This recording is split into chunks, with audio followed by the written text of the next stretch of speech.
अनिल विज, गब्बर का मंत्री पद खतरे में है।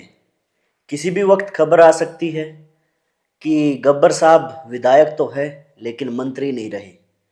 नायब सैनी जी सूबे के मुखिया दिल्ली दरबार में पहुंच चुके हैं और किसी भी वक्त वो संदेश ला सकते हैं। नमस्कार, मांकित हरियाणवी लाइफ आप देख रहे हैं। वीडियो शुरू करने से पहले आप सबसे एक अनुरोध कि चैनल को देखते तो आप सभी हैं लेकिन सब्सक्राइब 5% लोगों ने भी नहीं कर रखा, तो सबसे पहले चैनल को सब्सक्राइब कर लीजिए। आज की ये खबर, खैर खबर तो कल ही आ गई थी लेकिन आज इसने तुल और ज्यादा पकड़ लिया क्योंकि नायब सैनी जी दिल्ली दरबार पहुंच चुके हैं और उनकी जेपी नड्डा जी से आज मुलाकात होनी है। और अनुमान लगाया जा रहा है कि मुलाकात का मुख्य एजेंडा अनिल विज को लेकर ही है। बीजेपी पार्टी के बारे में कहा जाता है कि वो किसी को भी हैवी नहीं होने देती, लेकिन गब्बर साहब आजकल अपना रौब दिखा रहे थे। हरियाणा बीजेपी की अगर मैं बात करूं तो हरियाणा बीजेपी में फिलहाल 3 बड़े नाम हैं। प्रदेश अध्यक्ष पंडित मोहनलाल बड़ोली जी, मुख्यमंत्री नायब सैनी जी और पूर्व मुख्यमंत्री मनोहर लाल खट्टर जी, जो अब केंद्र में मंत्री हैं। और विज साहब ने एक ही वक्त में तीनों से पंगा ले लिया। उन्होंने प्रदेश अध्यक्ष जी को रेप केस के बाद इस्तीफा देने के लिए बार बार दबाव डाला। एक बार नहीं बल्कि 2 बार तो उन्होंने बिल्कुल खुलकर कहा कि इस्तीफा दे क्योंकि आप पे आरोप लगे हैं। फिर उन्होंने टारगेट जो है मुख्यमंत्री जी को भी किया। उन्होंने कहा कि सीएम नायब सैनी तो उड़न खटोला में रहते हैं, जमीन पे उनके पांव ही नहीं लगते। और केंद्रीय मंत्री पूर्व मुख्यमंत्री मनोहर लाल खट्टर जी से तो उनकी कैसी बनती है ये तो बताने की जरूरत ही नहीं। उन्हें तो वो पिछली टर्म में ही टारगेट करते आए थे।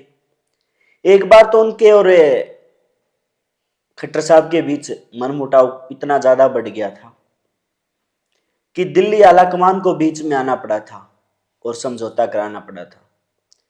लेकिन अब सवाल ये उठ रहा है कि नायब सैनी जी जो है आज दिल्ली दरबार पहुंचे हैं, वो क्या फरमान जारी दिल्ली से करेंगे। कल की अगर मैं बात करूं, पंडित मोहनलाल बड़ोली जी ने उन्हें कारण बताओ नोटिस जारी किया है। और साथ ही मैं आपको बता दूं, हरियाणा के लगते राज्य है राजस्थान, वहां पर भी मीणा साहब को कारण बताओ नोटिस जारी किया है। और दोनों नोटिसों में एक बात है, कॉमन है, या फिर मैं कहूं दोनों जगह पर केंद्र का जरूर जिक्र है कि जेपी नड्डा जी जो राष्ट्रीय अध्यक्ष है उनसे सलाह मशवरा कर ही ये नोटिस जारी किया है। गब्बर साहब जो अधिकारियों को, अफसरों को वक्त दिया करते थे किसी वक्त कि आज शाम तक ये काम हो जाना चाहिए वरना तेरी नौकरी नहीं रहेगी, पहली बार देखा गया है कि उन्हें किसी ने वक्त दिया है। सीमा है 3 दिन की कि 3 दिन के अंदर आप कारण बताओ। आपने ऐसे वक्त जब लगते राज्य में या फिर मैं कहूं दिल्ली में चुनाव चल रहे थे, पार्टी के खिलाफ क्यों बोला, पार्टी के ही मंत्री होते हुए। इससे पार्टी को कितना नुकसान हो सकता है। लेकिन कुछ समय पहले लगा था जब बातें आई थी ऑल इज वेल की बात जो है सुलट गई है। लेकिन उसके बाद ऐसा क्या हुआ कि नोटिस जारी करना पड़ा और दिल्ली दरबार तक मुख्यमंत्री जी को जाना पड़ा। उस वक्त चुनाव दिल्ली में चल रहा था और शायद बीजेपी चाहती थी कि वो कोई ऐसा स्टेप ना उठाए, ऐसा कदम ना उठाए जिसका नुकसान पार्टी को ही भुगतना पड़े। इसलिए वो चुप रहे और गब्बर साहब को लगा कि उनका रौब आज भी है। गब्बर साहब ने जो पहले भी कई बार आरोप लगाए हैं कि उन्हें चुनाव हराने की कोशिश की और यहां तक कि सीएम नायब सैनी के मित्रों के फोटो उन्होंने गद्दार का टैग लगाकर वायरल भी किए थे, जिन्होंने चुनाव में चित्रा सरवारा जो दूसरे नंबर पर रही थी उनकी मदद की थी।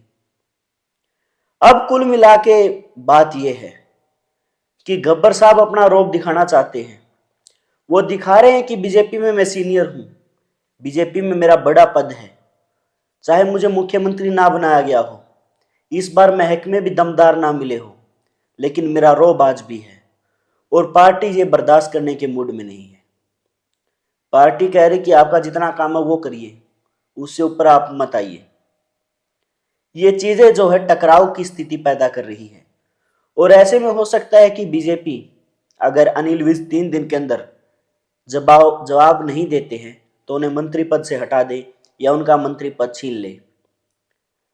उसके बाद देखने वाली बात यह होगी कि हरियाणा की राजनीति में क्या उथल पुथल होता है।